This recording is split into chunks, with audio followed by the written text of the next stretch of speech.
Hello guys. How you all doing? Yeah, well, I'm good myself, and yeah, we just gonna be going through VIX 75, just an update on from the previous analysis that we made, I think 4 days ago. So if you're new here, make sure that you subscribe and you hit the bell icon, and also you can even check out some of the videos, but they're short videos on TikTok as well. But if you're interested in the mentorship, like to learn this style of trading that I've been posting on this channel, you're more than welcome to leave a comment. All right, let's get started. This one, I missed it. But it's fine. Missed trade is not a loss. As you can see, I still have like other, trades that are doing well, but it's fine. This one, I would have caught it, but it's a story for another day. So when we were doing analysis on this one, let's just quickly recap on the monthly. Nothing has changed. Nothing has changed. Whenever you visit monthly, you won't even waste, spend a minute. But you can just go there 10 seconds already. You can see that it's still the same. You move to the next time frame. So you must always start at the top. So on monthly, the thing was here. We spoke about, price retesting that area of support and retesting the monthly bullish trend line, and then it took off like that. But we are saying on monthly, yes, it may look like it's a smooth move, but on smaller time frames, you're still gonna have like short, downtrends within. This can be a very long move to the downside on smaller time frames. Yeah, man. So just because the monthly is pushing up does not mean you can't trade in the opposite direction on the other time frames, because of what monthly is a very huge time frame, very huge. Let's check what's happening on weekly. On weekly, we talked about breaking the trend line. Now this one is broken as well, and we were just saying we are around the resistance there. And another thing that you need to note now is that it seems like we've got what we call bearish engulfing. So we'll just see how that one is gonna help, if it can influence our trading decisions. So that's all that you have. The bearish engulfing, the price is now pushing up, and yes, it looks like there was a sort of a tight candlestick there, but it's not a good one, because of what we just had. A tight candlestick pushed up and then came back with the next candlestick, but it doesn't change the fact that there's something there. Then let's move on to daily and see if there's anything that we can get from that. On daily, this is what we have, guys. This is what we have. So we spoke about placing, maybe if you place your trend line there, or even if you place it there, it's still fine. But you can see that this is the structure, right? Currently, it looks like the price is coming from this area of support. I want you to listen to me very carefully, especially from here going down, because that's where you're going to be making those decisions as to like where to enter and stuff like that. So price is coming from this daily support. And where is it going to? Initially when it touched there, this was your what? This was your sort of the next resistance, but now we can see it's been broken. So there is your next resistance, and you had your trend line there as well, and it seems like it's also breathing through the wound. And in terms of you trying to take trades from this one, you could have done that, but it's not a good zone, simply because of what, if you think to the same one that we had on weekly, where I'm saying if you form a zone and then you take off, we want this to continue before coming back, because if it just goes up once and then the next candlestick comes down like that, this is not a good zone. And it's the same thing that we are having here, because of what, the price formed the zone here, it came back, but the next candlestick went back to the zone.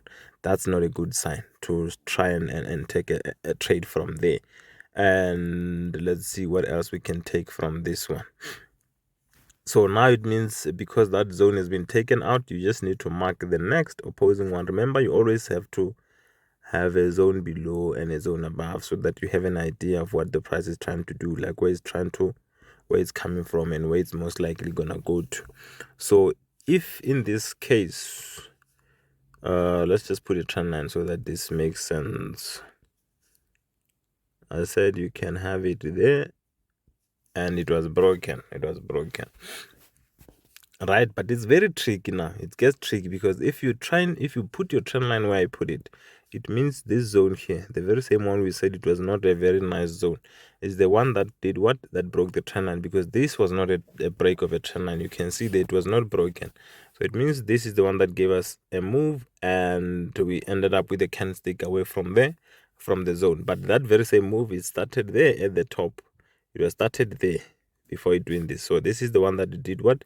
Sort of initiated the whole move to the downside. The bulls were in control going up, but everything changed when we reached this level. This is where everything went down. So even though currently we are saying the bearish trend line that we had has been broken.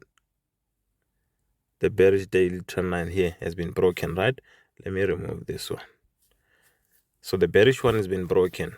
So meaning trying to sell on daily while bearish trend line has been broken is not a good thing to do.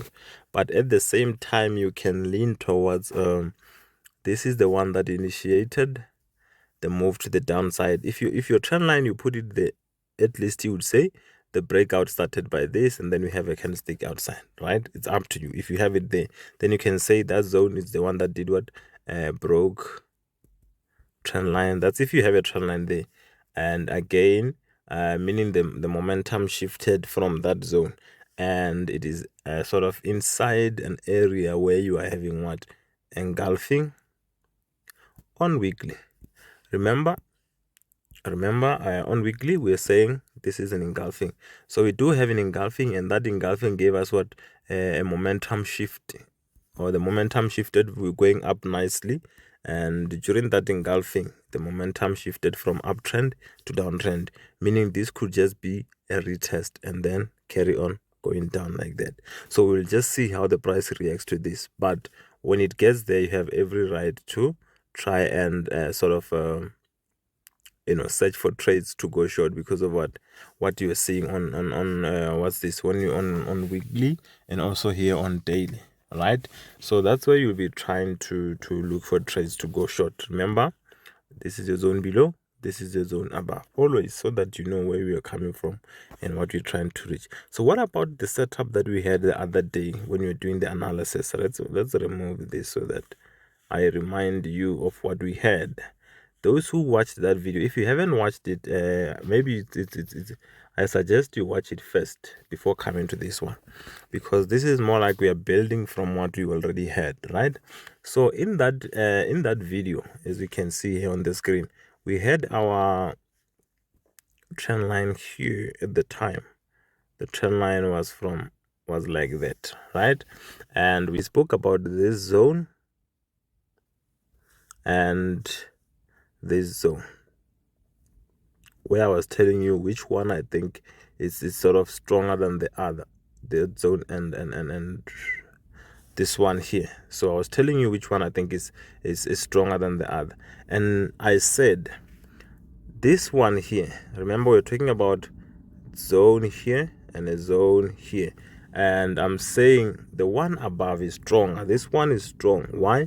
Because it is the one that gave us this move to the downside, the very same move that broke this, the very same move that broke this also, and the very same move that broke this. You see? So it was very strong. So we're saying this one here just gave us a lower low, but that lower low didn't do anything. That lower low didn't do anything, to be honest, which is why I said once the price gets here, you're more than welcome to take a trade. So if you don't remember what I said in that video, this is what I said. If you are to assess this level that I marked, what did it do after the price, after forming this level, after forming this pause and going down? It broke zone number 1, and it broke zone number 2, and it broke the bullish trend line, which means this level is quite strong. It's quite strong. So when the price gets here, you can start searching for trades to go down. You see, the price did exactly that. So when you're taking that trade now, where are you going to be planning to exit? Because remember, knowing how to enter and where to enter, you still need to know where to exit. So now let's remove this so that we can continue. I hope that analysis made sense, guys. I hope it made sense. So meaning it worked. And remember, when you're taking those cells that I gave you, these ones from here, when you're taking them, you are targeting. Remember, the first target must be around here. That's your first target. but this is going to be the main area where you're going to exit, because remember you were selling on H4, and from here the price was hitting what? Daily support. Remember, this is a daily support. This is a daily support. So you can't be holding that H4 sell trade while the price is hitting a daily support. That's not a good thing to do. Yes, the price can break that and you're smiling, but I wouldn't advise you to do that, because you're going to be disappointed many times. For now, just focus on, you know, identifying where to enter and where to exit. When you get the exit, whatever that happens there, if the price still continues in the direction of your initial trend, it's fine. It's fine. You got your trade, you got your percentage, your account grew has grown by, I don't know how many percentage, but it's okay. You're moving forward, because now if it doesn't help in you holding that trade only for the thing to come back and bite you, you see.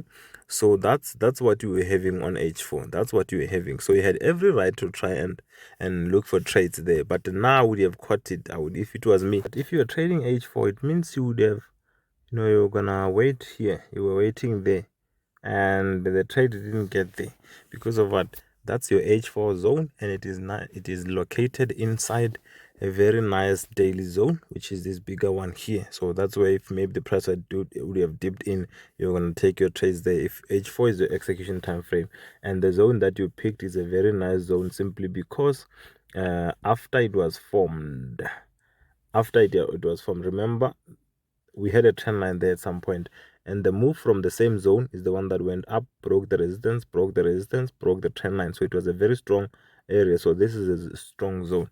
It's just that the price didn't come back to it, but it doesn't mean just because the price didn't do that you can't get trades.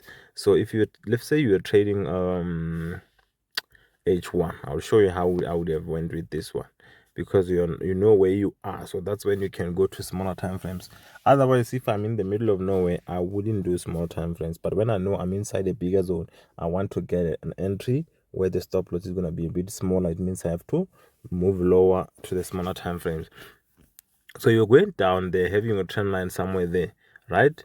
And let's remove that. Like you were going down like that, right? And then the price, you see, it's up to you. Remember, the guys in the mentorship, I always tell them that when the price gets to your zone, if you feel like the zone is too big, wait for confirmation. And this can also be part of confirmation, right? And but if that's not enough, you can wait for the price to go up. In this case, this is what happened. You need to think now. You need to think. The trend line was there, not broken. Are you allowed to try and take a buy from this, even though the trend line is not broken? Usually, I would say to you, no. Why? Because if the trend line is not broken, it means the structure is not broken also. But in this case, it's a different case. Why? Because look at how the price was going down before giving you this point. Look at how it was going down. It formed a lot of areas here, a lot of resistance areas there, like a market pause, a market pause, a market pause. So when the price came after forming this pin bar or a target stick, which whatever you classify it as, it went all the way up and broke probably more than two structures. So remember, when you break two, that's when you shift to the other side. So it broke what? It broke all these resistance areas. Yes, the trend line is struggled to break it, but it broke the resistance areas. And remember, a trend line compared to a zone is much stronger than a trend line. So you must feel much safer when you're buying from a zone than when you're buying from a trend line. So here we can see that the bulls went up, broke resistance, resistance, resistance. So meaning they are there, they are strong. Down, we are no longer going down. We have shifted, which means the move that started from here is the one that did all of that. So should the price pull back to it, you're more than welcome to take a buy from this. You must think, look at the structure and check, are we still respecting the structures of a downtrend? If not, then the sellers don't stand a chance. They don't stand a chance. So from there, you can see the price took off and it never looked back. It was a very smooth move that I wouldn't have missed. Unfortunately, I missed it. But you can see these are the rules that I'm always telling you. You must look left and say, oh, this area here, can I take a trade from it? Why? Did it do anything? or maybe usually it will go up and break resistance and also the trend line before coming back. In this case, it seems like the trend line was just there, the candlesticks touching it. But if you zoom in, maybe you will say this one didn't touch it, but that's too tight, that's too close. So now I'll go with the concept to say that we went up, we broke about three resistance areas, and you know that resistance is much stronger than a trend line. So that's why I was gonna take my chance, and it's on H1. The stop loss is gonna be a bit smaller. So that was a good trade, guys. That was a good trade. You can see it took off, like it's gone. It's gone. If you had gotten it from somewhere around there, because that's where the zone starts, that's over 800 points. That's over 800 points. That's a lot. That's a lot. That's a lot. So I hope you understand that this is how I hope the strategy that I've been showing you here, guys, it makes sense. Slowly but surely you will get it. If not, then just come to me. I will teach you from scratch. And remember, we are saying from inside here, you need to be careful. And you can even search for trades to go short, unless if the price just shoots up and not give you a reason to sell. But we are saying that it might not just go past it like it's not there because of what it did last week, that engulfing. So it can just be, the engulfing gave us a change in the market structure and maybe a pullback, and then before continuing like that. So I'll be watching it. So that's what you can look out for. So this was a good trade. If you caught it, it means you've been listening to me very well. But if not, it's not the end of the day. You are still learning. You're still gonna get it. All right, guys, I think that's enough. I've said enough. I'll see you in the next one. VIX 75, it's very, like the structure on VIX 75, guys, it's very easy to read. You just need to be patient and wait for the price to get to your points or to your area before you can execute, because otherwise you're going to execute in the middle of nowhere and it's not going to end well. Patience. All right, I'll see you in the next one, guys. Cheers.